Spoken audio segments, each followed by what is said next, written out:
Les damos la bienvenida a Comprensión de los Tiempos Actuales a la clase de interpretación bíblica de poesía hebrea con el pastor y teólogo Obed Sanabria. Qué bendición tenerlo y no quiero quitar tiempo, pero de una vez vamos a orar y le damos lugar. Señor amado, gracias por este tiempo, gracias por el pastor Obed. Te pedimos que bendigas esta clase a los oyentes, que nos capacites y nos enseñes a entender la interpretación del género de la poesía hebrea. En el nombre de Cristo Jesús, amén. Pastor Obed, bienvenido. Muchas gracias, bienvenidos. Hoy no solo iniciamos un curso, realmente iniciamos un encuentro con la palabra de Dios en su forma más bella, más intensa, más emocionante, más vívida, y esta es la poesía.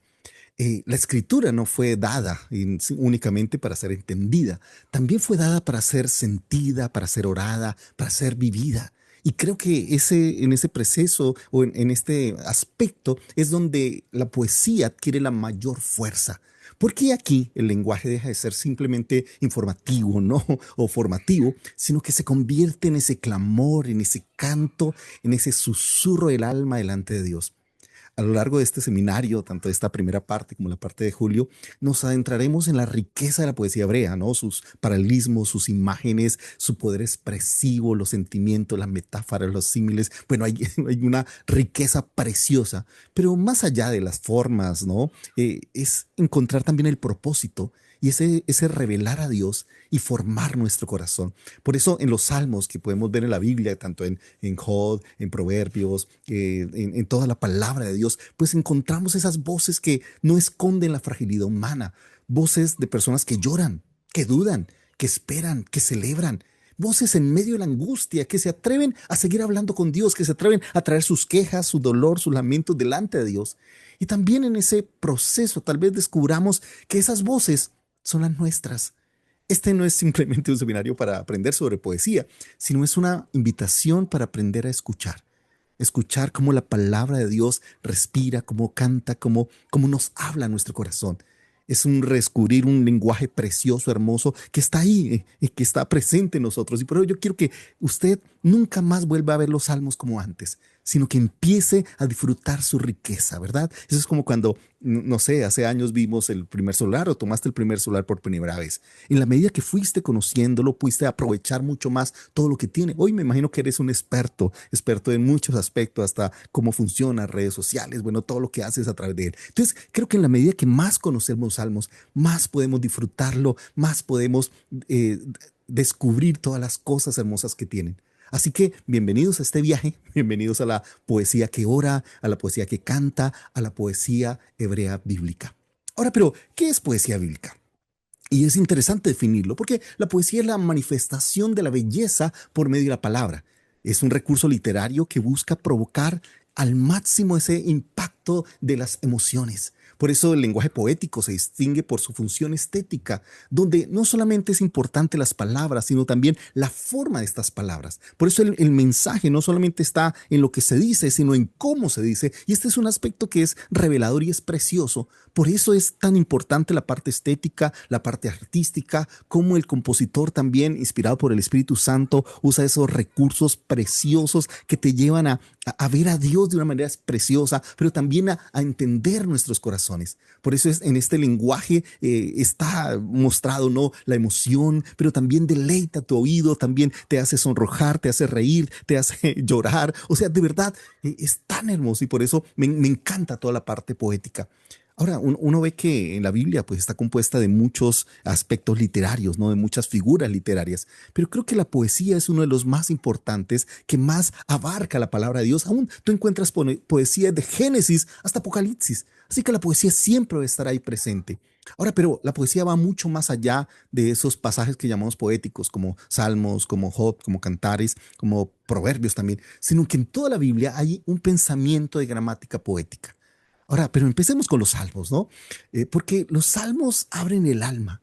O sea, no la maquillan. Tú ves al salmista expresando desde su corazón, de las vivencias que está pasando.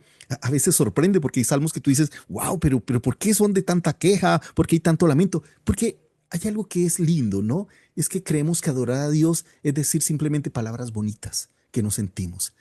Alguna vez le decía en la iglesia que los cristianos no decimos mentiras, las cantamos. Y que parecería que decimos palabras que no sentimos, que en nuestro corazón estamos pensando otra cosa.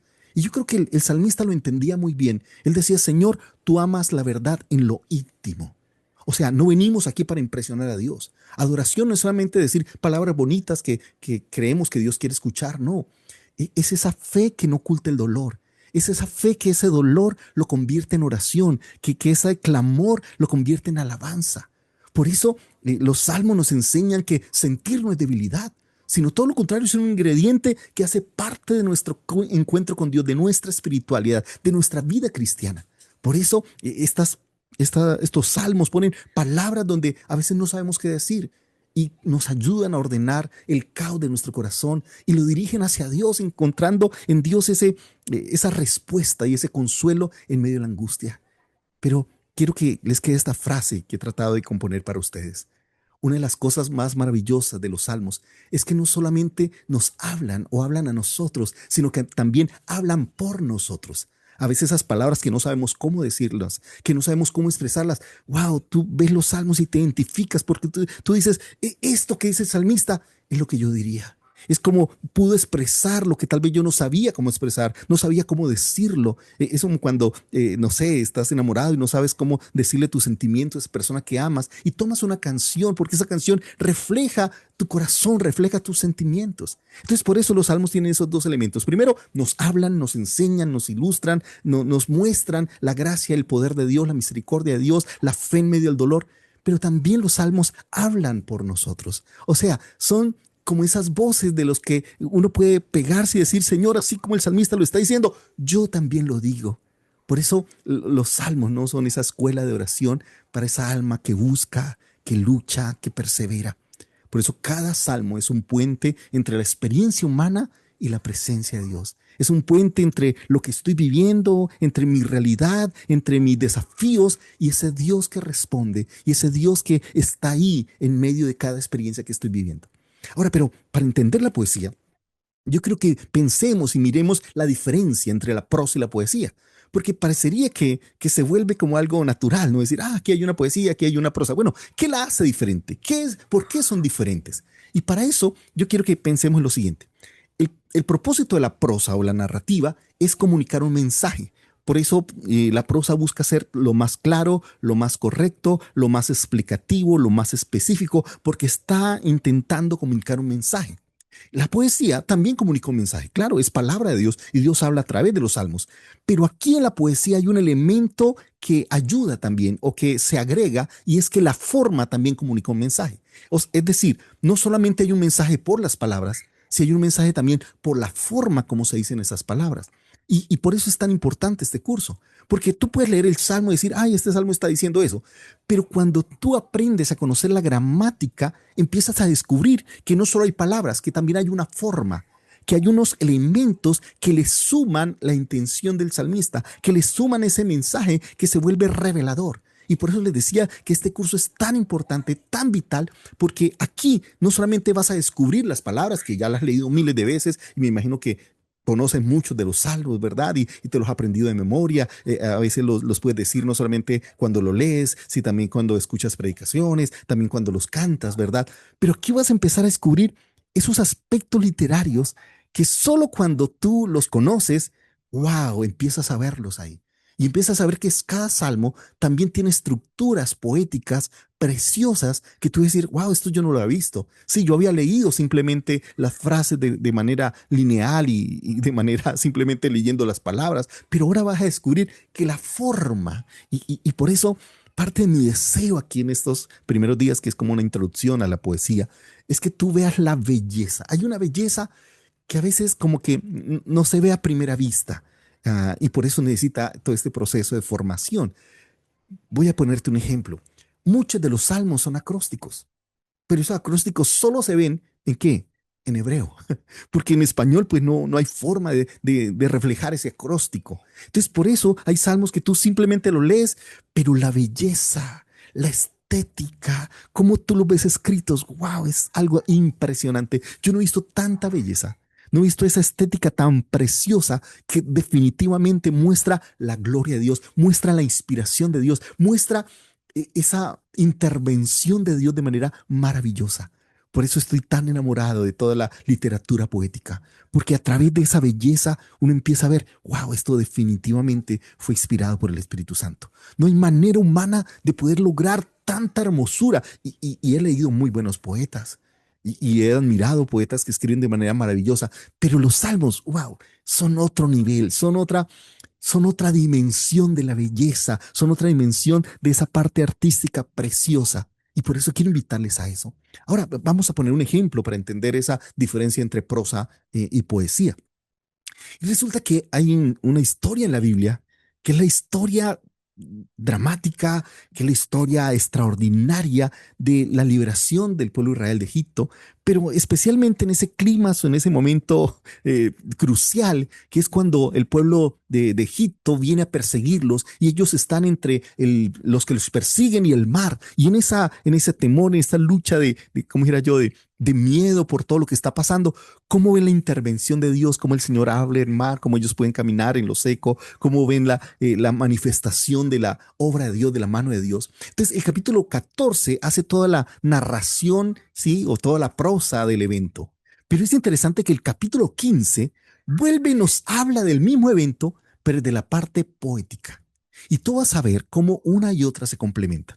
Esto especialmente lo vamos a ver el tercer día, vamos a ver un ejemplo de eso, cómo tanto la prosa como la poesía son complementarias, porque a veces es un problema, ¿no? Leer la prosa sin la poesía o leer la poesía sin la prosa. Las dos cosas son hermosas y eso lo vamos a ver en la tercera clase, no mañana, sino pasado mañana. Vamos a ver un ejemplo de cómo leer la historia y cómo David responde en esa historia, y los poemas son simplemente la muestra de las cosas que él está viviendo. Entonces, por eso, este es un ejemplo y quiero ponerlo aquí para que nos quede claro. Vamos a leer Éxodo 14. No lo puedo leer todo porque es muy largo, pero solo voy a tomar algunos fragmentos, los que más pueda, para que podamos entender lo que quiero decir. Dice así Éxodo 14. Mientras el faraón se acercaba, los israelitas levantaron la vista y se llenaron de pánico al ver que los egipcios los alcanzaban. Imagínate ese pánico, ese miedo. Nos van a matar, nos van a destruir. Entonces clamaron al Señor y dijeron a Moisés: ¿por qué nos trajiste aquí a morir el desierto? ¿Acaso no había suficientes tumbas para nosotros en Egipto? ¿Qué nos has hecho? Están diciendo el pueblo. ¿Por qué nos obligaste a salir de Egipto? ¿Viste? Oye, por favor, ellos no están pensando en ese Dios que manifestó las plagas, ¿verdad? Recuerdan que con su mano poderosa le demostró al faraón quién es el verdadero rey, con ese poder portentoso de Dios. No, no, no, aquí están llenos de miedo. ¿Por qué? Porque piensan que van a morir. Piensan como que olvidamos lo que Dios ha hecho, olvidamos lo que Dios les había liberado, lo que se había mostrado, cómo con mano poderosa el Señor lo ha sacado. Sin embargo, mire cómo lo dice en el verso 12, dice: ¿no te dijimos que esto pasaría aun cuando estamos en Egipto?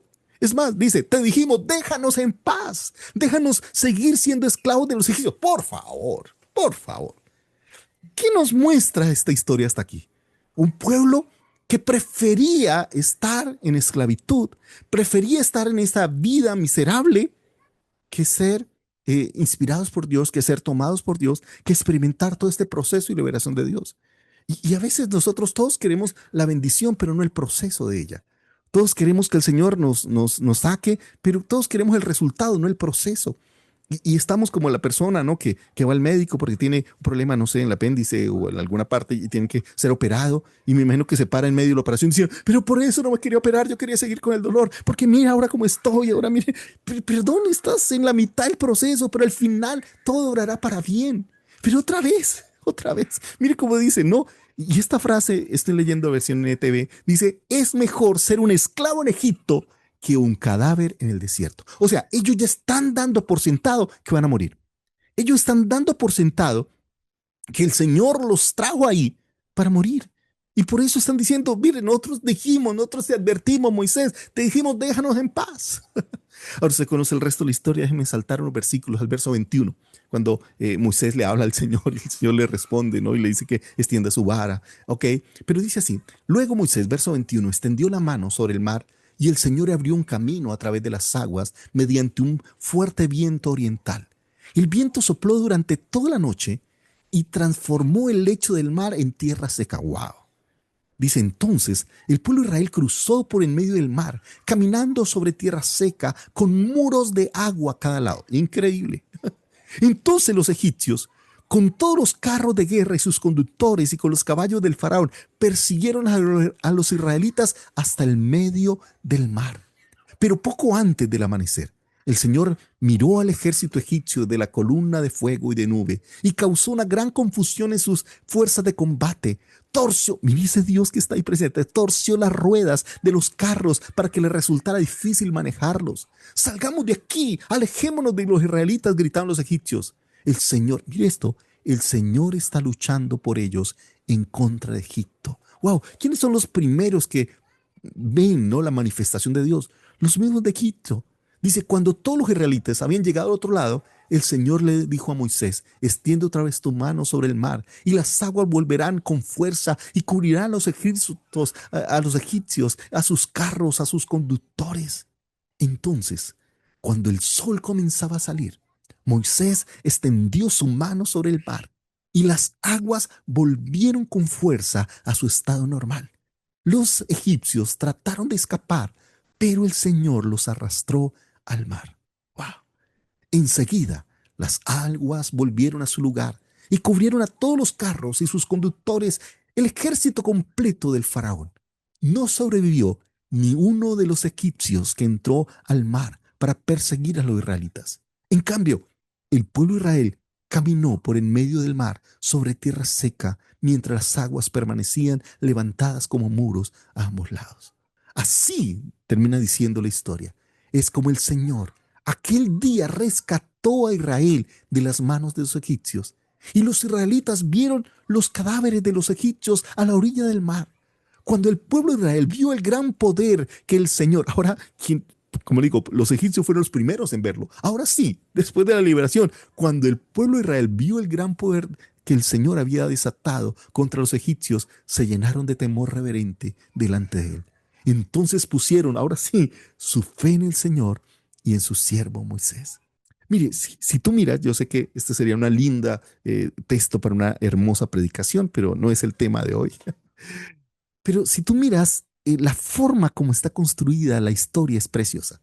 Porque arranca diciéndonos dónde estaban, el contexto geográfico, empieza a preparar el escenario, habla un poquito de la introducción del conflicto, como ese faraón que es endurecido por Dios, ¿verdad? Que es motivado por Dios para que vaya y persigue de una otra manera. Y entonces él se levanta a perseguirle, pero yo qué hice, por qué los dejé, ¿verdad? Y en medio de eso genera la otra parte, que es la tensión, ¿no? Por un lado el miedo del pueblo, ese clamor a Dios, ese Moisés que le dicen tranquilos, van a ver la mano de Dios, pero el pueblo estaba todo atemorizado. Y después llega ese clima, ¿no?, que es la división del mar, el paso a Israel y cómo el Señor destruye, ¿no?, a el ejército de los egipcios. Y al final termina esa resolución, ¿no?, de cómo hay salvación de Israel, cómo la reacción del pueblo, de ese temor y esa fe.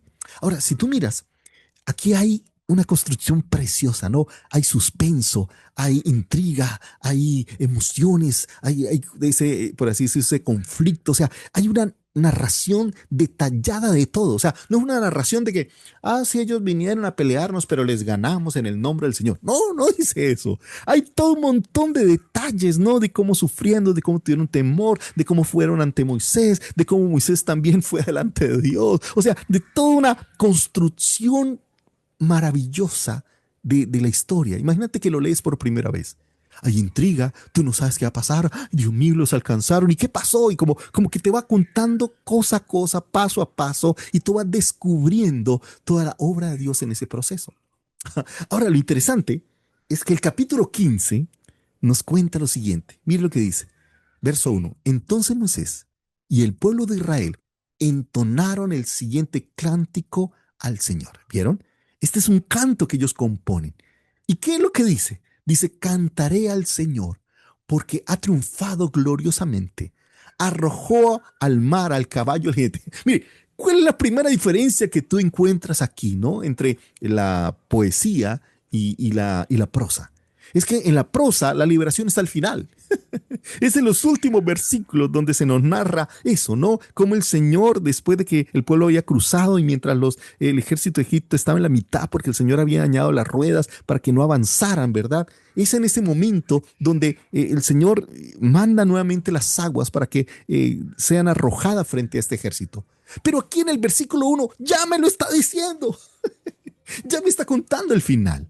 Pero mire qué más dice, dice el Señor es mi fuerza y mi canción. Él me ha dado la victoria. Él es mi Dios y yo lo alabaré.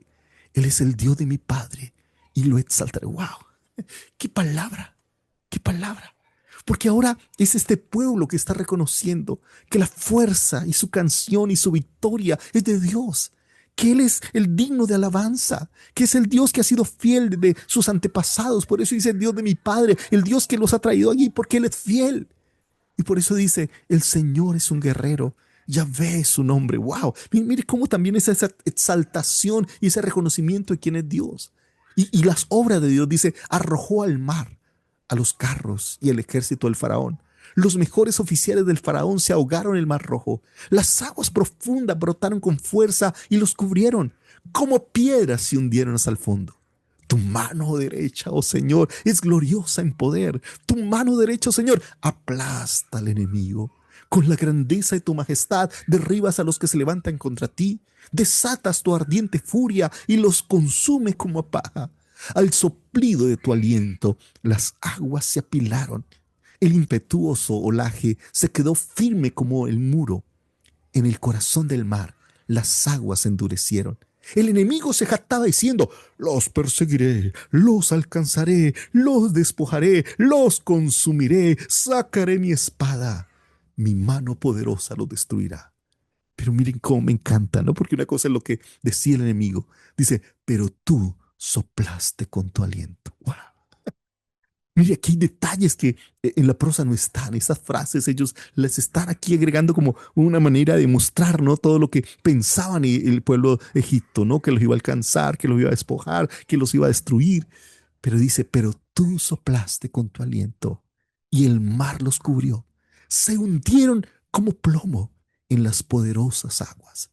Oh Señor entre los dioses, ¿quién es como tú? Glorioso en santidad, imponente en el esplendor, autor de grandes maravillas. Levantaste tu mano derecha y la tierra se tragó a nuestros enemigos. Con tu amor inagotable, guías al pueblo que redimiste. Con tu poder los guías a tu hogar sagrado. Lo oyen los pueblos y tiemblan. La angustia se apodera de los que viven en Filistea. Los líderes de Edom están aterrados. Los nobles de Moab tiemblan. Todos los que viven en Canaán se desvanecen. Terror y espanto caen sobre ellos. El poder de tu brazo, esto está hablando de más allá de lo que pasó, ¿no? El poder de tu brazo los deja sin vida como una piedra. Hasta que tu pueblo haya pasado, Señor, hasta que haya pasado el pueblo que compraste. Tú lo traerás y lo plantarás en tu propio monte, el lugar, oh Señor, reservado para tu morada. Wow. Hoy aquí hay una profundidad, hermano, impresionante. Porque no solamente cuando hablamos de la obra de Dios, no es una obra de Dios que está centrada en nosotros, está centrada en su propósito, está centrada en que Dios nos ha liberado para traernos para Él. Por eso dice, Señor, tú los traerás en tu propio monte, en el lugar, oh Señor, reservado para tu morada, el santuario, Señor, que tus manos establecieron. El Señor reina por siempre y para siempre. ¡Wow! Mire, yo quiero mirar algunas diferencias básicas. La primera, el cambio de forma. Mientras la prosa hay una narración mucho más espesa, mucho más detallada, aquí está hecha por pequeños versos que vamos a aprender esto y es la primera información que si usted está tomando nota lo haga. Los versos en hebreo se conocen como hemistiquion o hemistiquios. ¿Sí? Un hemistiquio, dos hemistiquios. Entonces, esos versos breves se conocen en poesía hebrea o gramática hebrea como los hemistiquios, ¿ok? Y que son básicamente breves y sencillos. En segundo lugar, hay un cambio de propósito. Porque mientras la prosa busca informar de lo sucedido, busca relatar todo el proceso que tuvieron, la poesía que está haciendo, celebrar.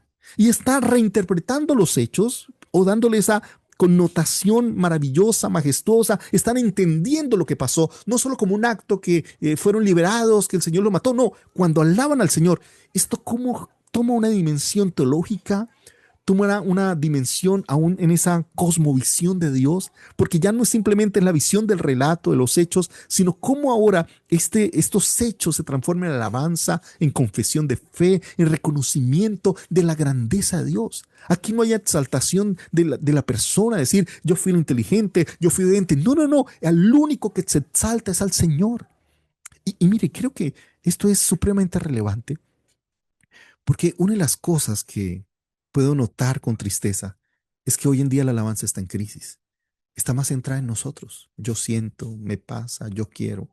Y estudio muchas de las canciones de hoy en día que llamamos adoración son centradas simplemente en nosotros. En que lo que quiero, en lo que siento, que lo que busco, que lo que anhelo.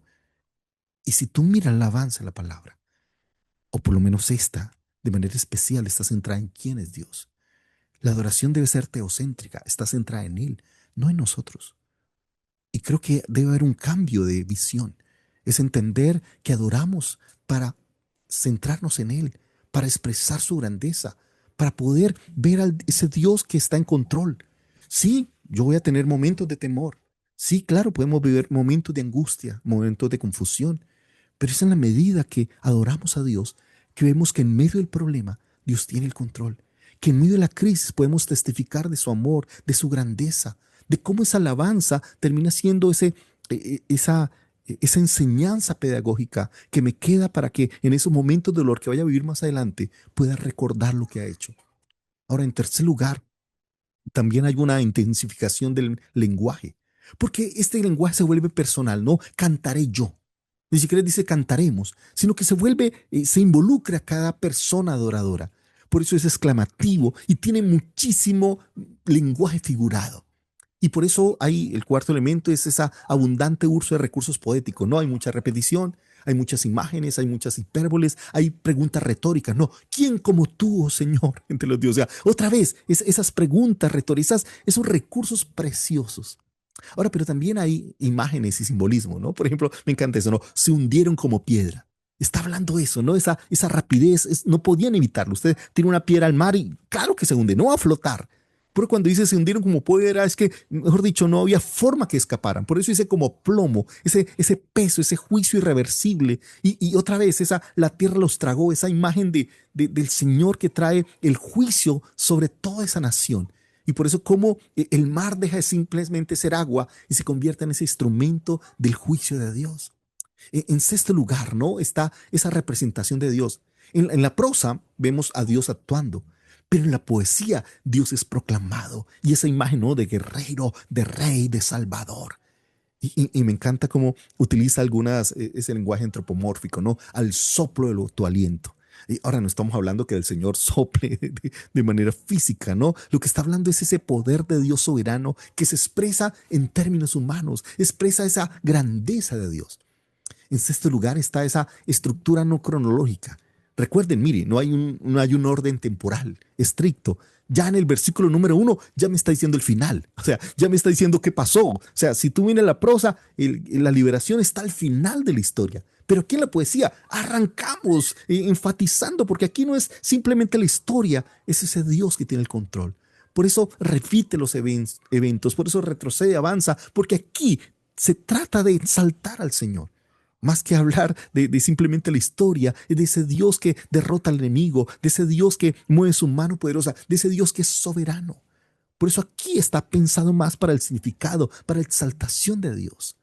Ahora, para que nos quede claro, entonces, la diferencia entre prosa y poesía es que mientras la prosa busca narrar y detallar los acontecimientos, la poesía busca celebrar y busca que tengamos otra visión de la historia, en el cual podamos ver el poder de Dios, la manifestación de Dios.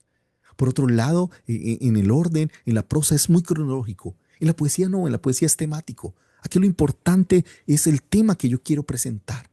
El lenguaje en prosa es literal. En cambio, en poesía hay mucho lenguaje figurativo. Ahora, en los detalles, en la prosa pues son abundantes, da detalle dónde estaban. Aquí no nos dice a veces muchos detalles, ¿no? Del lugar, sino que es selectivo. Él escoge qué detalles quiere mencionar, qué detalles quiere exaltar o quiere reconocer. Por eso mientras en la prosa los recursos eh, poéticos son moderados, y en la poesía son intensificados, son, por así decirlo, exaltados. Por eso qué bonito cuando podemos leer la poesía, porque hace esas comparaciones preciosas. Y mira, yo quiero, qué pena que siempre voy a estar anunciando la última clase para que no la pierdan. Pero vamos a ver esto mismo, pero ahora sí interpretado, hablando a nuestro corazón. Esto va a ser más como una enseñanza vivida y vamos a acompañar al salmista por lo que está viviendo y cómo eso que está viviendo lo interpreta a través de los salmos. ¿Qué salmos escribió durante esa época de su historia, de su vida? Y cómo esos salmos te ayudan a no solamente porque tú puedes leer el libro de Samuel y en Samuel vas a encontrar la historia, pero cuando tú vas a la poesía, vas a ver cómo David estaba viviendo esos momentos, cómo David estaba sintiendo esos momentos, cómo él estaba expresando adoración en esos momentos. Por eso a mí me parece que estudiar la poesía tiene que ver con esa unión de esas dos cosas, ¿no? Por un lado, el relato, pero por el otro lado, ese, por así decirlo, ese disfrute, ese entender, esa nueva visión que podemos encontrar de esa historia que estamos estudiando. Y por eso quiero invitarles para que disfrutemos la palabra de Dios. Ahora, pero por otro lado, hoy vamos a arrancar, pues esta es la primera parte, con un recurso literario precioso que tal vez no es tan conocido, pero es tan importante, que se llama el paralelismo. Si tú miras en geometría, ¿no? Vemos el paralelos, son dos líneas, ¿no? Que nunca se tocan, sino que van una al lado de la otra. Entonces, cuando hablamos de paralelismo, son esos dos hemistiquios, ¿sí? Dos hemistiquios que van uno relacionado con el otro. Y esto me va a ayudar a entender muchas cosas más.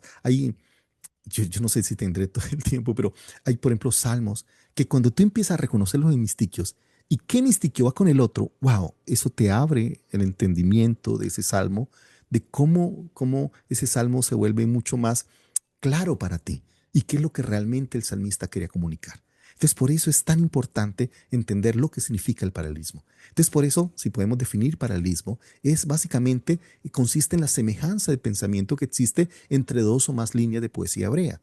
Como le digo, no solo puede ser entre dos, puede ser, por ejemplo, bicolon, tetracolon, sextacolon. O sea, bueno, la palabra colon también tiene que ver con la cantidad de mistiquios que hay o la cantidad de versos. Por eso estos paralelismos se presentan cuando dos o más líneas poéticas o versos son de alguna manera semejantes o están relacionados. Ahora, ¿cómo pueden estar relacionados estos hemistiquios? Hoy vamos a ver los dos primeros nomás, ¿ok? El primero es el sinónimo. ¿Qué significa el paralelismo sinónimo? Es dos hemistiquios que dicen casi lo mismo, pero con otras palabras. Voy a poner un ejemplo que es el Salmo capítulo 9, versículo 8. Mire cómo lo dice ahí. Dice así: Él juzgará al mundo con justicia y a los pueblos con rectitud. ¿Qué es sinónimo? Es poder mirar qué se compara. Por ejemplo, si tú miras el Salmo 8, dice, Él juzgará, ¿qué dice? Al mundo. El mundo es, si tú lo comparas con el hemistiquio B, es lo mismo que a los pueblos. Y justicia es lo mismo con rectitud. Entonces, para poder tener claro, o sea, si quisiéramos analizar este salmo de manera gramatical, vamos a decir, mira, este es un bicolon. ¿Por qué bicolon? Porque tiene dos hemistiquios. El hemistiquio A dice, Él juzgará al mundo con justicia, el hemistiquio B, y a los pueblos con rectitud. Entonces, ¿qué significa eso? Que tanto el mundo como los pueblos es lo mismo, justicia con rectitud están relacionadas, son sinónimos. Esto es lo que significa como un paralelismo sinónimo, en lo cual se está enfatizando, ¿no? El juicio de Dios con justicia, el juicio de Dios a todos los pueblos, a todo el mundo. Entonces, esto es lo que se conoce como un paralelismo sinónimo, ¿ok? Otro ejemplo, ¿sí? Que lo vemos en Salmo 19:1. Dice así: los cielos cuentan la gloria de Dios. Ese es el hemistiquio A. Hemistiquio B. Y el firmamento anuncia la obra de sus manos. Si usted mira, tanto los cielos como el firmamento son ¿qué? Sinónimos. Los cielos y firmamento, sinónimo. Pero, ¿qué es el otro sinónimo? La otra parte. Cuentan la gloria de Dios, ¿ok? Y el hemistiquio B dice, anuncian la obra de sus manos. ¿Sí vieron? Entonces aquí está literalmente volviendo a repetir, solo que con otras palabras, con otro énfasis, con otra riqueza. Entonces este sinónimo no es simplemente repetir lo mismo, sino, por así decirlo, ampliar, sino es utilizar, como su palabra dice, sinónimos o frases que son relacionadas, que de una otra manera muestran esa riqueza. ¿Ok? Entonces, primer tipo de paralelismo, el paralelismo sinónimo. Entonces, si tú quisieras ponerle como uno lo puede entender, entonces otra vez, este es un paralelismo bicolon, donde está hemistiquio A, hemistiquio B, donde nos está hablando de un paralelismo sinónimo. ¿Ok? Por ejemplo, otro ejemplo muy sencillo, el Salmo 24.1, ¿sí? Salmo 24. Dice así: de Jehová es la tierra y su plenitud, el mundo y los que en él habitan. ¿Vieron? Entonces, otra vez, aquí está otro paralelismo sinónimo. El hemistiquio A dice la tierra, de Jehová es la tierra. En el hemistiquio B, ¿qué es lo igual a la tierra? El mundo. El mundo y la tierra están relacionados. Y su plenitud es lo mismo a y los que en él habitan. ¿Vieron? Entonces, esto lo que muestra es un paralelismo sinónimo. Entonces, aquí podemos ver, de Jehová es la tierra y su plenitud, el mundo y los que en él habitan. Entonces, es decir lo mismo de manera sinónima con otras palabras en el mismo orden. Si tú miras la tierra, su plenitud, el mundo y los que en él habitan. ¿Ok? Espero que les haya quedado claro. Sinónimo muy, muy básico. Es el paralelismo más sencillo, es el más básico. ¿Por qué? Porque básicamente es volver a repetir lo mismo en el mismo orden, pero con otras palabras. ¿Ok? Ese es el sinónimo. Pero hay otro paralelismo ah, que, que nos va a ir introduciendo uno nuevo. Este es sinónimo en inicio, pero también combina con otro.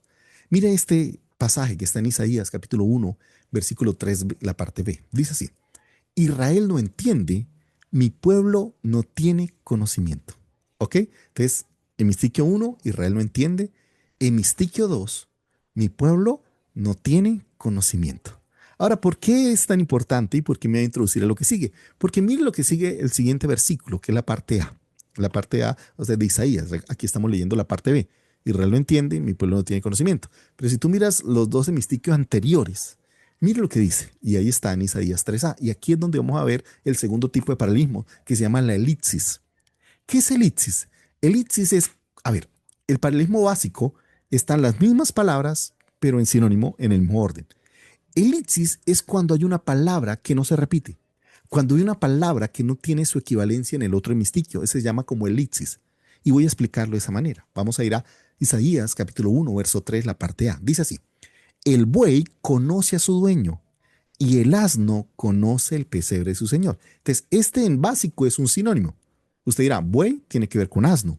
A su dueño tiene que ver con el pesebre de su señor. ¿Ok?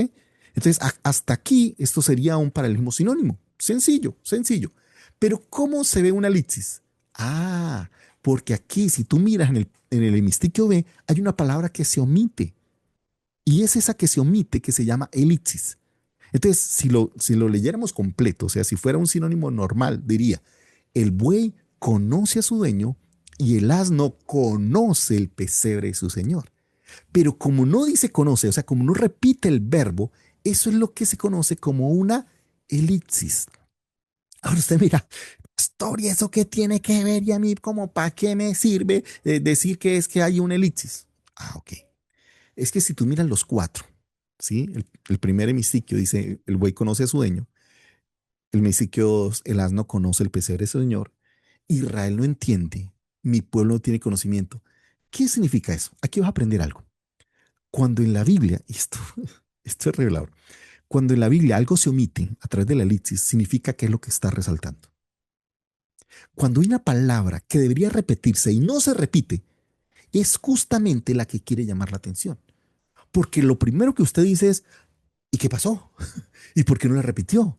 ¿Por qué no dijo, y el asno conoce el pesebre de su señor? Es porque justo esa palabra conoce es la que el Señor está resaltando. Y si tú puedes mirar este pasaje en Isaías 3, ¿qué es lo que el Señor quiere resaltar? ¿Cuál es el llamado que el Señor está haciendo? ¿Cuál es el reclamo o la denuncia que el Señor está haciendo? Que cómo es posible que un buey conozca a su dueño. ¿Cómo es posible que el asno sepa dónde el Señor tiene su lugar para pastear? Y su pueblo, que Él ha amado, que Él ha escogido, que Él ha separado, que Él ha enseñado, que Él ha hablado, no le conoce, no le conoce. Y yo creo que esta es una de las grandes denuncias que el Señor dice hoy en día. Porque hoy Vivimos un mundo, un evangelismo, un evangelio del sentir. Y entonces estamos buscando la iglesia que me haga sentir. Ay, yo quiero sentir esto y es que aquí sentir aquello. Ay, cuando el pastor predica yo sentí. Ay, la alabanza me hizo sentir. Y por eso nos encanta buscar de sentir. Pero el Señor no, solo quiere que sintamos. Quiere que lo conozcamos. Y ese es el tema. Por eso el Señor decía en Oseas, mi pueblo pereció porque le faltó conocimiento. Ahora, pero, ¿a qué conocimiento está hablando? Porque no es conocimiento intelectual, no es conocimiento académico. Si usted mira, los judíos conocían a Dios, tenían información de Dios. Desde niños se sabían la ley de Dios de memoria, más que muchos nosotros. Nosotros a duras penas hemos leído alguno que otro versículo, pero los judíos conocen la ley casi que de memoria. Entonces usted diría, pero ¿cómo así que el pueblo de Dios, el Señor le dice, mi pueblo pereció porque le faltó conocimiento? Entonces, hermanos, a estudiar Biblia. No, es que la palabra conocimiento en la Biblia es yadar, que involucra intimidad. Por ejemplo, tú la ves en Génesis 4, cuando el Señor le dice o está narrado, ¿no? Dice, y Adán conoció a su mujer y dio a luz a Caín. ¿A qué conocimiento está hablando? No es que Adán le dijo a Eva, mucho gusto Eva, o mucho gusto Adán, y quedó embarazada. No, está hablando de intimidad, no un conocimiento de información, no un conocimiento de concepto, un conocimiento de relación. Porque yo puedo decir cosas que son ciertas. Yo puedo cantar, mi Dios es grande, mi Dios es fuerte. Yo puedo decir cosas que son ciertas de Dios. Y puedo repetir versículos de Dios, pero no lo conozco a Él. Mire, esa es la denuncia que el Señor le hace a los fariseos. Ustedes escudriñan las escrituras porque os pensáis que en ellas eh, halláis la vida eterna y ellas dan testimonio de mí. O sea, lo que está diciendo el Señor es, conocen la escritura, pero no vienen a mí. Pero no me conocen, no están conmigo, se quedan simplemente en la información, se quedan en la letra, se quedan en el conocimiento académico, se quedan en el conocimiento intelectual. Mire, yo sé que generalmente cuando se nos pregunta qué es la Biblia, siempre decimos que la Biblia no es ese manual de vida. Bueno, entiendo lo que quieren decir, pero creo que es una mala alusión o una mala metáfora decir que la Biblia es un manual. Porque ¿cuál es el problema del manual? ¿Para qué está hecho un manual? Para que tú no necesites el autor. Cuando tú compras un electrodoméstico, lees el manual, ¿verdad? O cuando compras un mueble que tienes que armarlo, lees el manual y sigues las instrucciones. ¿Y para qué está el manual? Para que no tengas que llamar a la empresa o el que hizo no sé, el mueble o el que hizo el electrodoméstico para decir, ¿y cómo se hace? Él va a decir, lea el manual, no necesita buscarme a mí. Entonces, por eso la Biblia no es un manual para no necesitar a Dios. Ya tengo la Biblia, no necesito a Dios, no necesito ir a la iglesia, ya tengo el manual, ya descubrí. No, no, no. Por eso el Señor le está denunciando a los fariseos. Ustedes escudriñan las escrituras, pero no vienen a mí, que soy la palabra de vida. Yo soy la verdad. Y por eso el Señor está diciendo eso. Sí, ustedes van a su religiosidad, van a aprenderse, pero no vienen a mí. Por eso creo que la mejor explicación de qué es la Biblia es una carta de invitación. Cada vez que tú la lees, cada vez que tú la estudias, es una invitación para ir al Señor, para ir a Él, para estar con Él. O sea, este curso no es dado para que tú ya conozcas todo de Dios y no necesitas ir a la iglesia, no necesitas congregarte porque ya lo tienes todo. No, no, no. Esta es una invitación para que vayas a Él, para que descubras su presencia, para que puedas estar con Él. Porque el tema es que a veces nos quedamos simplemente en el conocimiento teórico, nos quedamos en la práctica religiosa.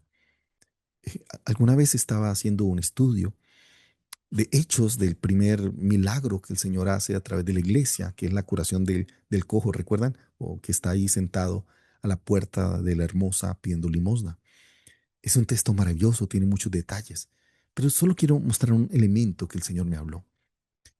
Y es que este personaje, esta persona que pedía limosna, iba todos los días al templo, pero nunca entraba. ¿Dónde se quedaba? En la puerta, en la más hermosa. Algunos dicen que estaba hecha de bronce, otros dicen que de plata, bueno, cada uno le da un material, pero era hermoso por eso, por lo imponente, por lo grande, por lo majestuosa, por lo impresionante. ¿Y por qué él iba a la puerta de la hermosa? Porque era por donde más la gente pasaba. Y si más gente pasaba, pues él podía pedir más dinero. Pero nunca entraba, nunca entraba. solamente iba para recibir lo que tenía. Y yo le decía, a veces así no volvemos. Como que vengan a mí, yo soy el maestro, el que sé, el que les va a enseñar cómo estudiar la Biblia, el que se la sabe todas. No, no soy una puerta hermosa para que vengan a mí y se tomen fotos conmigo y me admiren. Yo solo soy una puerta para que entren, para que vayan al Padre. Porque hay gente que simplemente se queda en la puerta, solo se queda en la clase, se queda en el culto, se queda en la información, pero no van a Él, pero no entran. Y por eso una de las lindas cosas de ese milagro es que cuando este paralítico fue sanado, dice, y entró con ellos al templo y adoraba a Dios. O sea, por muchos años él fue a la puerta, obtenía sus monedas, su dinero y se iba. Y tal vez eso es lo que está pasando hoy en día en la iglesia cristiana. Buscan cuál es la mejor puerta, cuál es el mejor templo, el que sea más famoso, el predicador que más tenga like, el que más llame la atención. Yo sé que si este curso lo estuviera dando uno de esos personajes famosos, por favor, no, no habría cupo, porque buscamos una puerta. Pero el propósito de la puerta no es ser admirada. Es más, esa puerta de la hermosa ya ni existe, fue destruida, porque lo importante no es la puerta, lo importante es Él. Mira, ¿y cómo el Señor me hizo entender esto?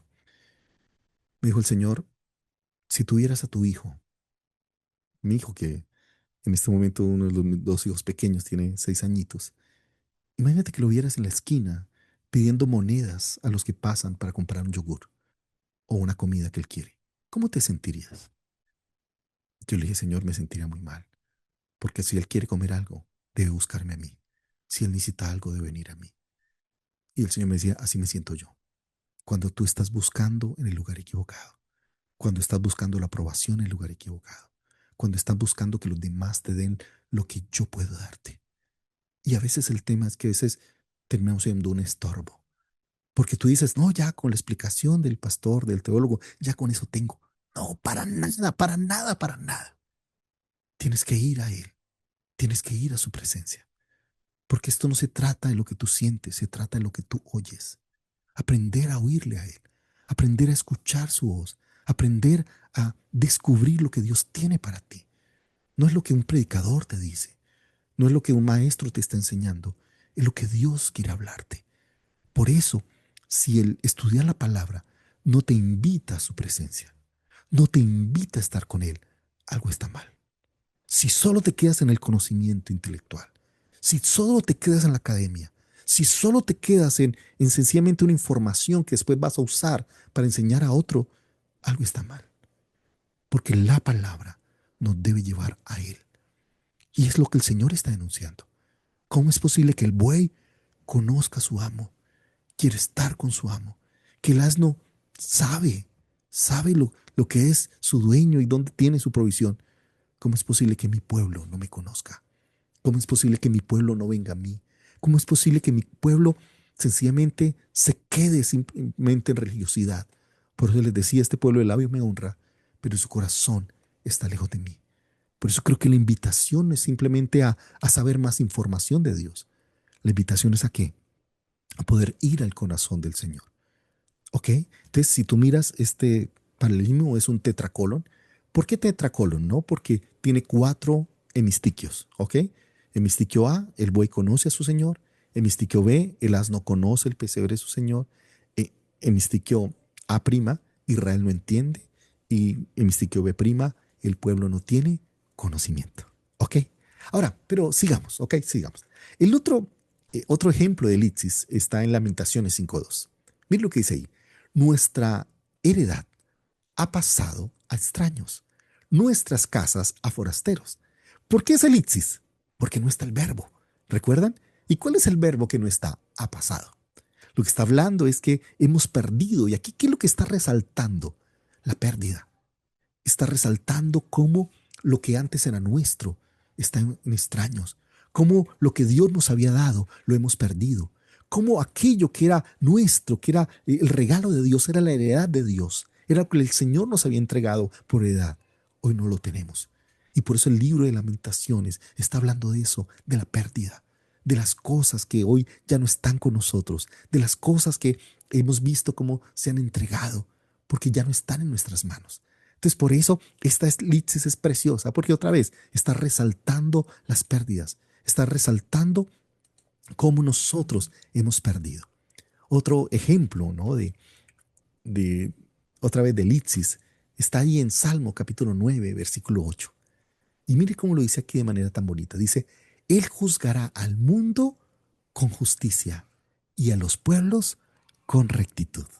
¿Vieron? ¿Por qué es sinónimo si fuera básico? Él juzgará al mundo. El mundo significa lo mismo que los pueblos. Con justicia es lo mismo que con rectitud. Pero ¿qué palabra hace falta? ¿Qué palabra? Él juzgará. O sea, si tú quisieras colocarlo como un sinónimo, debería decir, Él juzgará al mundo con justicia y Él juzgará a los pueblos con rectitud. Otra vez, recuerden, ¿cuál es la palabra que se resalta o que el Señor está resaltando en este salmo? El juicio de Dios. Ese Dios que derrama su juicio a todas las personas. Cómo el Señor hace juicio y no es un juicio amañado, porque hoy estamos en esa, alguien decía, ¿no? En esa justicia que depende de quién comete el acto. En Colombia se dice una frase, ¿no? La justicia es para los de Ruana. Porque en últimas son las personas comunes y corrientes, son las personas sencillas, humildes, las que les cae todo el peso a la ley.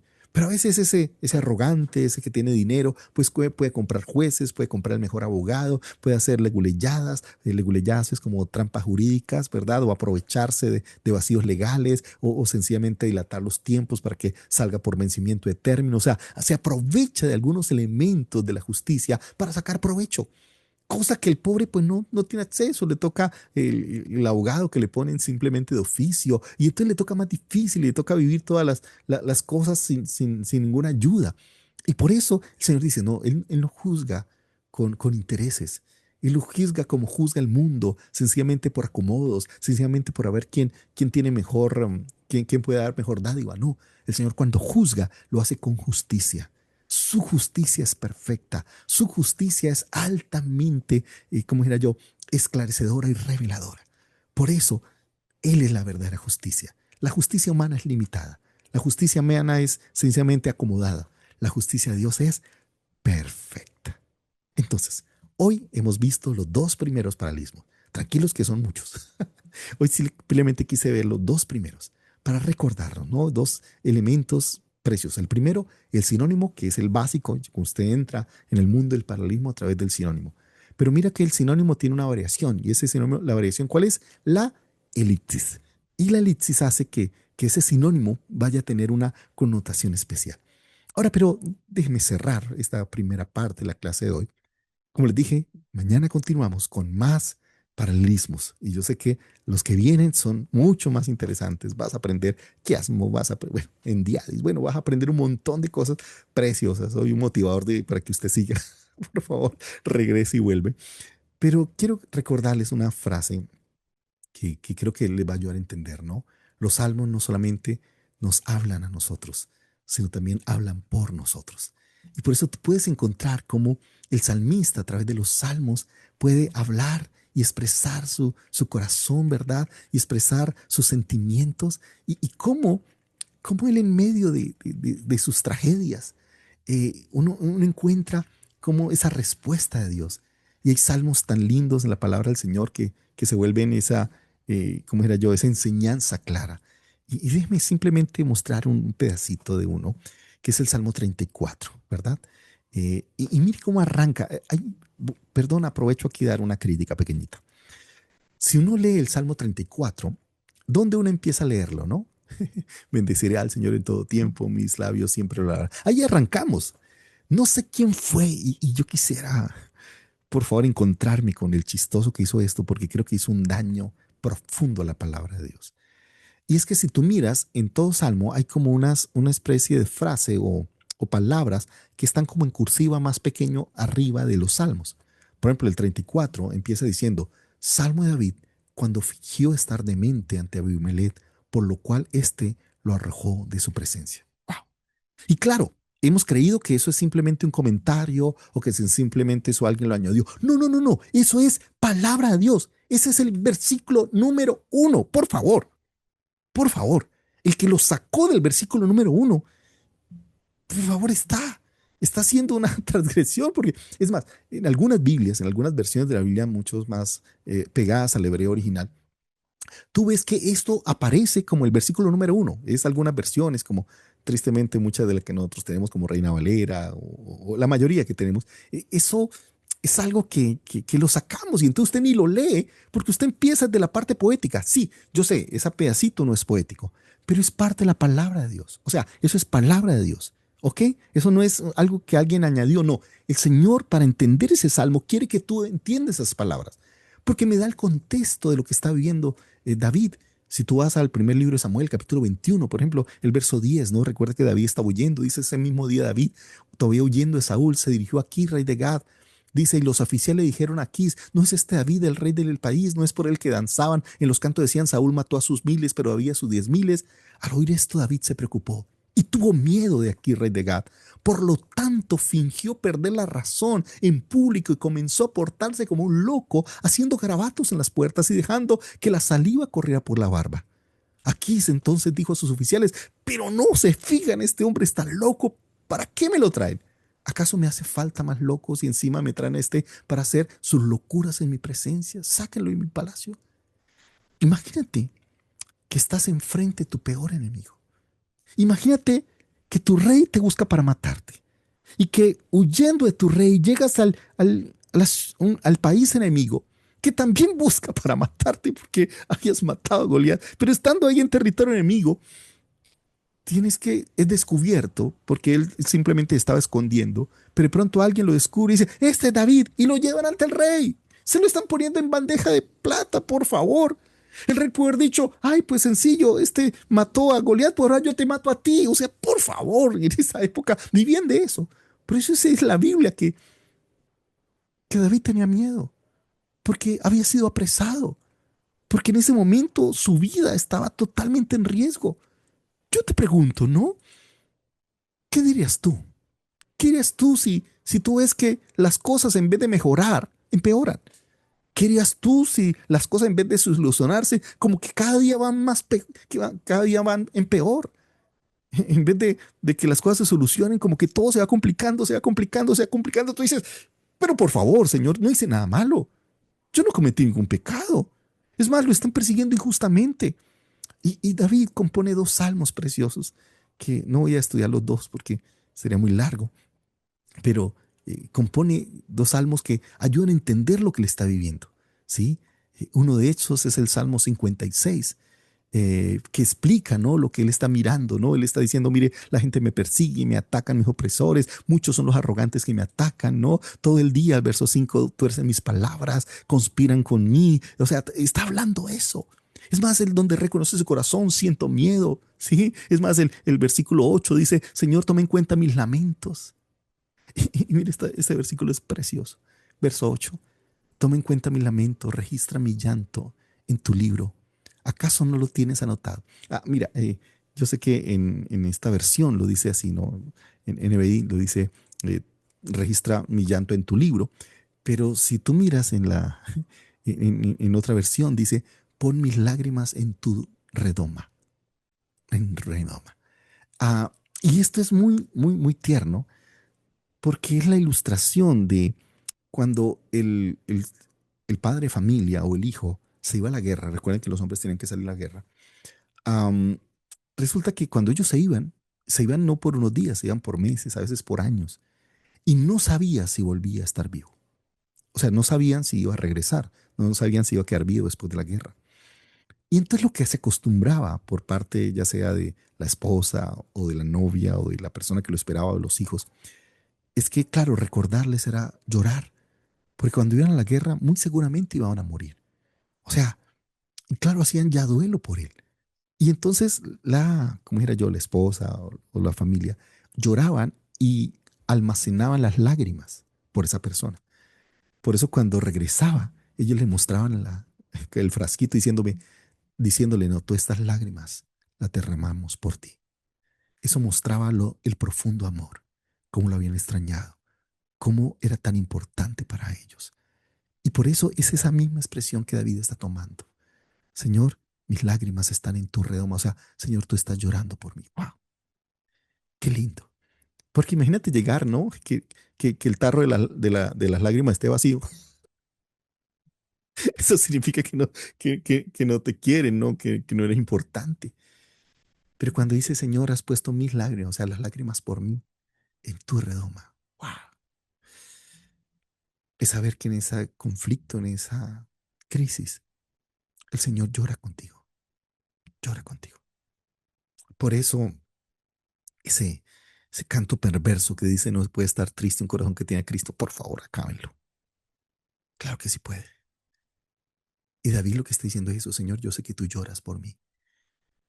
Y eso muestra cuánto me amas, cuánto soy importante para ti, cuánto esa dificultad que estoy viviendo, esta lucha no te es indiferente. Y eso es lindo, porque no le está reclamando a Dios, Señor, ¿qué estás haciendo? ¿Por qué no me liberas? No, no, no. Está diciendo, Señor, yo sé que tú lloras por mí, yo sé que tú sufres lo que yo sufro. Yo sé que en ti puedo encontrar esa comprensión. Al punto, Señor, que cuando venga tu presencia y tú me liberes, voy a encontrar esas lágrimas que derramaste por mí. Y esto, o sea, mira que por eso es tan importante no solo ver el salmo, sino ver un poquito el contexto, porque te da esa profundidad, te da esa belleza de su palabra que es pero tan hermosa. Ahora, pero uno ve como también el mismo encuentra el refugio, el remedio, ¿no? El verso 12, por ejemplo, el verso 13, pero dice, oh Dios, tú me has librado los tropiezos, me has librado de la muerte. ¿Pero para qué? Para que siempre en tu presencia camine en la luz de la vida. Wow. O sea, él entiende que el secreto para vivir esos momentos es la presencia de Dios.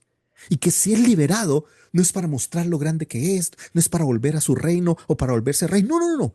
Señor, para que yo aprenda a vivir en tu presencia. Mire, qué lección, qué lección. Eso significa que cada dificultad que vivimos, el gran propósito que puede traer un problema, una crisis, es que cada día dependamos más de Él. Mira, si tú pasas de la crisis siendo el mismo, si después de la crisis no estás más pegado a Dios, desperdiciaste la crisis, desperdiciaste el problema. Porque a veces Dios permite una crisis, un problema en nuestra vida para que nos apeguemos más a Él, para que estemos más cerca de Él, para que podamos vivir más cerca de su corazón. Y por eso está diciendo, Señor, tú me has librado de la muerte, tú me has permitido pasar todo esto, estos tropiezos, para que siempre esté en tu presencia. Wow. Y es más, el verso 3 dice, cuando siento miedo, pongo en ti mi confianza. El verso 4, no confío en Dios. Confío en Dios, vuelve y lo repite otra vez, un paralelismo sinónimo. ¿Ok? Ahora, pero lo interesante, ¿no? Es que no solamente es confianza, es ese Dios que está ahí, sino es esa palabra de Dios. Por eso dice, confío en Dios y alabo su palabra. Y es ese confío en Dios de su palabra que no siento miedo. Es saber que es su palabra la que me sostiene. Es saber que su palabra en esos momentos de dificultad puede ver uno cómo el Señor te levanta.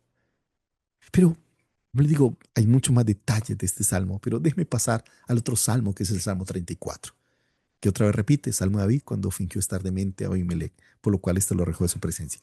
Pero después de ese contexto, ¿cómo arranca el salmo? ¿Qué es lo que, primer versículo? Bendeciré al Señor en todo tiempo. Mis labios siempre lo alaban. Por favor. Para entender este salmo hay que entender el contexto. Porque David no está diciendo bendeciré cuando todo me está yendo bien. Tú bendices cuando te dan un ascenso, bendices cuando, no sé, tienes una casa nueva, cuando por fin lograste lo que siempre habías soñado, cuando lograste un éxito personal, académico, económico. Entonces así queremos bendecir a Dios en todo tiempo. Pero ¿qué David está diciendo? ¿Bendeciré a Dios dónde? Cuando estaba loco, cuando estaba a punto de morir, cuando estaba en manos del rey. De aquí, por favor. Uno cantaría más bien, me quejaré en todo tiempo. Mi reclamo estará todo el tiempo en mi boca. Mis preguntas a Dios te diré, Señor, ¿por qué me has abandonado? ¿Por qué me dejaste? No, no, no. David entiende que no son las circunstancias las que determinan su alabanza, sino que en medio de la tribulación, en medio de la angustia, ha decidido alabar a Dios. ha decidido ofrecer sacrificio de alabanza. Así como el apóstol Pablo, cuando con Silas estaban ahí en la cárcel de más adentro. Y en vez de quejarse, dice, empezaron a qué? A alabar al Señor. Porque la queja lo único que trae es eso, dolor, inconformidad. Pero la alabanza trae la presencia de Dios en tu vida. Y por eso cuando tú y yo, en medio de la crisis, decidimos alabar al Señor. ¡Wow! Mire cómo dice el verso 2. Mi alma se gloria ¿dónde? En que estoy bien y que tengo un palacio. No, estaba huyendo, no tenía nada, lo había perdido todo, había perdido su dignidad, había perdido su autoestima. Recuerde que el rey para justificar la persecución había hablado mal de él, lo había juzgado, había dicho, este es un criminal, este es la posible. Empezó a dar calumnias de David. Pero ¿qué dice David? Mi alma se gloría en el Señor. Lo oirán los humildes y se alegrarán. Engrandezcan al Señor conmigo. Pero déjeme terminar con lo siguiente, ¿ok? Ay, Señor. Mira, ese salmo es precioso, ¿ok? Y, y no se alcanzan a emanar la belleza. No solo el contenido. Si usted sabía que este salmo es un acróstico, cada mistiquio empieza por una letra del alfabeto hebreo. Yo espero mañana se lo voy a traer en hebreo. Hoy era solamente en español, para que vean la belleza. Como les dije, eso no se ve en español. En español no es un acróstico. O sea, en medio de su dolor, en ese momento, ¿quién puede pensar? ¿Quién tiene cabeza? Lo van a matar. Pero David, en ese dolor, decide hacer el salmo más hermoso, estéticamente. No solo es bello por el contenido, bendeciré al Señor todo el tiempo. Su alabanza, entonces empieza con Aleph, están con Gimel, o sea, cada letra del alfabeto, una por una. Hermano, dime dónde has visto una poesía tan hermosa y tan bella. ¿Quién ha hecho una poesía con todas las letras del alfabeto? De español, por lo menos. Con esa profundidad, con ese mensaje. Mire, léalo todo. Es tan, pero tan precioso. Mire el 4. Busqué al Señor y Él me respondió. Me libró de todos mis temores. Radiantes están los que a Él acuden. Jamás su rostro se cubre vergüenza. Este pobre clamó y el Señor. ¡Ay, qué hermosura! Por favor, por favor. Y todos creo que conocemos el verso 7, ¿no? El ángel del Señor acampa en torno a los que le temen y a su lado está para librarlo. No, este es una belleza. Como digo, más allá del contenido que es precioso, la parte estética que no la vemos porque tristemente la leemos en español o en inglés, los que leen en inglés.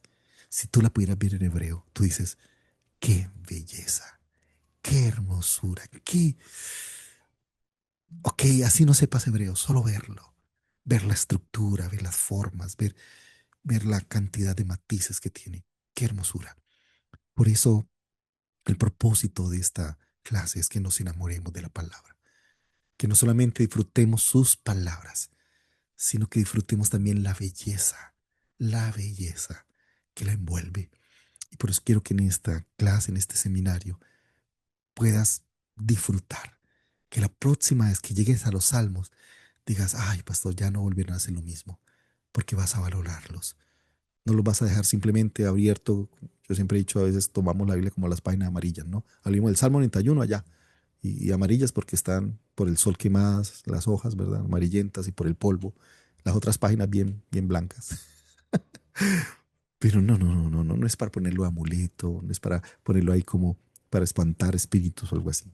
No, es para ser disfrutada, para que tú corras a los brazos del Señor, para que tú también te unas al salmista a decirle, Señor, te bendeciré, te bendeciré, te bendeciré. Que en medio de tu crisis, que en medio de tu problema, que en medio de la dificultad que estés viviendo, vengas a Dios a decirle, te bendeciré, aunque tengo todo en contra, aunque puedo morir, aunque lo he perdido todo, aunque están hablando mal de mí, aunque me están juzgando, te bendeciré en todo tiempo. La pregunta es, ¿qué dicen tus palabras? ¿Bendecir o maldecir? ¿O mal quejar? ¿O mal hablar? Yo te invito a que como David, bendigamos a Dios, que nuestros labios cambian el dolor, la queja, la rabia, el pesimismo por alabanza. Y como le digo, no tenemos ni la mitad de los problemas que David estaba teniendo en ese momento. Y si David en medio de ese momento pudo bendecir a Dios, ¿cuánto más tú y yo? ¿Cuánto más tú y yo? Si David pudo bendecir a Dios cuando no tenía nada, no tenía esposa, no tenía familia, recuerda, le habían quitado la esposa, lo estaban persiguiendo, estaba viviendo como loco, se dejó crecer la barba, se deja la saliva, o sea, ¿quién va a bendecir a Dios ahí? No necesita estar en una iglesia y tenerlo todo para bendecir a Dios. Aún en medio de las crisis difíciles, cambia tu dolor por bendición y verás cómo el Señor te levanta y cómo el Señor mostrará su gracia y cómo el Señor te enseñará a que depende de Él y que Él pelea por ti. Así que muchas, muchas gracias. Gracias por este tiempo. Dios le bendiga. Wow, qué bendición. Gracias por esta clase tan maravillosa. Creo que nos has hecho llorar a todos y sobre todo esa parte tan romántica como el Señor guarda las lágrimas cuando sufrimos. Y nuestro Dios, siempre he pensado esto, nuestro Dios, nuestro Padre Celestial es un Padre romántico, tierno, amoroso, que nos corrige, pero no nos destruye, que nos ama tanto, que hace hasta lo infinito por nosotros y nos lo demuestra en formas tan hermosas. Entonces, gracias, muchas gracias, Pastor Obed, y a todos ustedes. Solamente les recuerdo, si esta clase ha sido de bendición, póngale un me gusta, hágale un comentario, compártala con otros, ayúdenos a propagar estas enseñanzas alrededor de toda la tierra. Queremos que el mundo conozca. Y si no se ha suscrito a nuestro canal de YouTube, suscríbase. Eso es importante también para que tenga acceso a todo el material que estamos ofreciendo. Y también agradecemos sus donaciones. Sus donaciones son importantes para seguir con esta misión de llevar la educación al último lugar de la tierra y más cuando vemos que aquel día se acerca. Dios les bendiga.